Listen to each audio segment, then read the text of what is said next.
Andijon suv ta'minoti aksiyadorlik jamiyati axborot xizmati xodimlari bugun Bobur shahridagi 1-umumta'lim maktabida ochiq dars mashg'ulotini o'tkazdilar. Tadbir davomida ular o'quvchilarga ichimlik suvini isrof qilmaslik, undan tejab terga foydalanish madaniyatini shakllantirish bo'yicha qiziqarli ma'lumotlar berdilar. Shu orqali bolalarda tabiiy ne'matlarni avaylab ishlatishga nisbatan mas'uliyatli munosabat uyg'otish maqsad qilindi. Andijon suv ta'minoti aksiyadorlik jamiyatini xodimlari kelishib, maktabimiz o'quvchilariga suvni isrof qilmaslik, tejash haqida ochiq darslar o'tib berishdi. Bunda bolalarni tabiatni asrashga va suvni isrof qilmaslikka targ'ib qilishdi. O'quvchilarimizga yaxshi ma'lumotlar berishdi.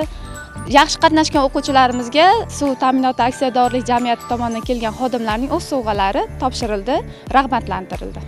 Ushbu ta'lim dargohi 1649 o'rinli bo'lib, hozirda 800 dan ortiq o'quvchi tahsil olmoqda. Maktabda 46 nafar pedagog faoliyat yurityapti. 2021-yilda o'z faoliyatini boshlagan mazkur ta'lim muassasasida ichimlik suvi ta'minoti yaxshi yo'lga qo'yilgan bo'lib, bu yerdagi sharoitlar o'quvchilarning sog'lom va samarali ta'lim olishi uchun xizmat qilmoqda.